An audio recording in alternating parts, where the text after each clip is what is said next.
अस्सलाम वालेकुम dear students, class 9 biology का चैप्टर नंबर 7 हम पढ़ रहे थे। आज हमारा उसका 11th लेक्चर है फोटोसिंथेसिस और रेस्पिरेशन के दरमियान में डिफरेंस।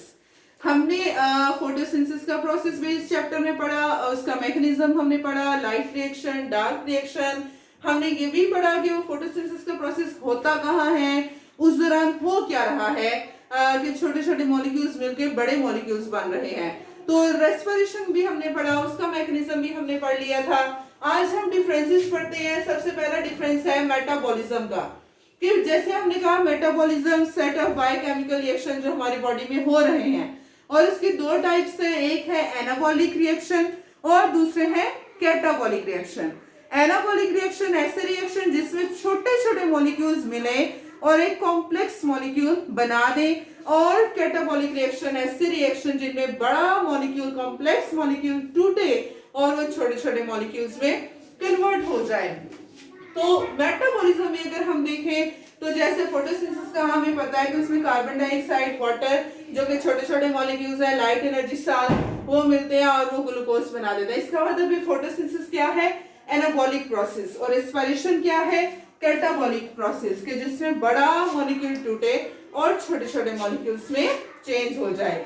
उसके बाद सेकंड पॉइंट है एनर्जी इन्वेस्टमेंट और प्रोडक्शन, कि किस प्रोसेस में हम एनर्जी इन्वेस्ट करते हैं, लगाते हैं, किस प्रोसेस में एनर्जी चाहिए और किस प्रोसेस में एनर्जी प्रोड्यूस होती है।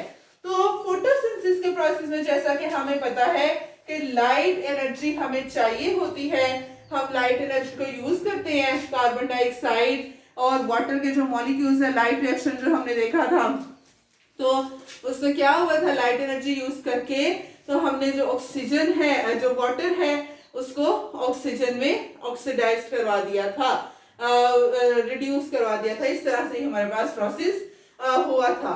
तो इसका मतलब जो फोटोसिंथेसिस है, इसमें हमारे पास लाइट एनर्जी क्या होती है? इन्वेस्ट होती है, यूज होती है, to store in the form of bond energy, और फिर वो लाइट एनर्जी फिर बॉन्ड की फॉर्म में स्टोर हो जाती है। उस लाइट की वजह से नई बॉन्ड्स बनती हैं। लेकिन रेस्पिरेशन में क्या होता है कि वो जो बॉन्ड एनर्जी है ग्लूकोज में, ग्लूकोज की जो कार्बन हाइड्रोजन बॉन्ड्स हैं, ये टूटती हैं, और जब ये टूटती हैं तो इनके ये जो बॉन्ड एनर्जी है ये कन्वर्ट हो जाती है केमिकल एनर्जी में, और उस केमिकल एनर्जी को फिर हम इन the form of ATP use करते हैं। ठीक है, तो ये इसका मतलब क्या हुआ कि फोटोसिंथेसिस में एनर्जी इन्वेस्ट हो रही है और रेस्पिरेशन में एनर्जी प्रोड्यूस हो रही है। अगर नेक्स्ट हम ऑर्गेनिजम्स की बात करें कि किन ऑर्गेनिजम्स में फोटोसिंथेसिस का प्रोसेस होता है, तो हम ह्यूमंस में तो ये प्रोसेस नहीं होगा। ठीक है, प्लांट्स से सारे के सारे जितने भी प्लांट्स हैं सभी में फोटोसिंथेसिस होती है।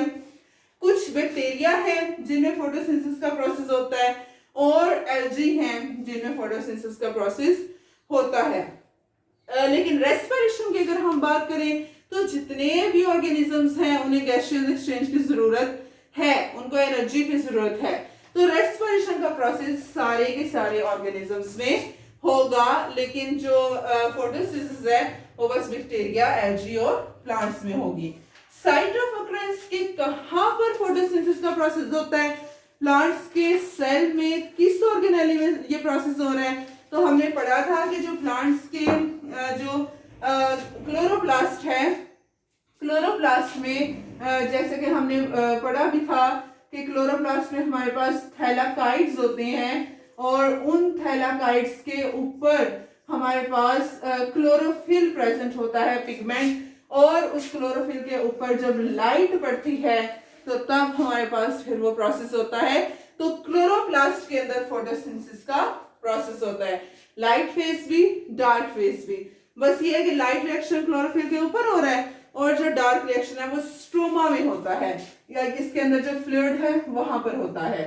तो ये क्लोरोप्लास्ट में। और रेस्पिरेशन का जो प्रोसेस है वो भी हमने पढ़ा था कि रेस्पिरेशन का जो प्रोसेस है वो हमारी माइटोकॉन्ड्रिया में होता है और साइटोप्लाज्म में होता है। साइटोप्लाज्म और माइटोकॉन्ड्रिया में जो रेस्पिरेशन का प्रोसेस है वो होता है। और इस वजह से ही हम माइटोकॉन्ड्रिया को power house of the cell कहते हैं, क्योंकि वो सेल को पावर प्रोवाइड करता है, सेल को एनर्जी प्रोवाइड करता है।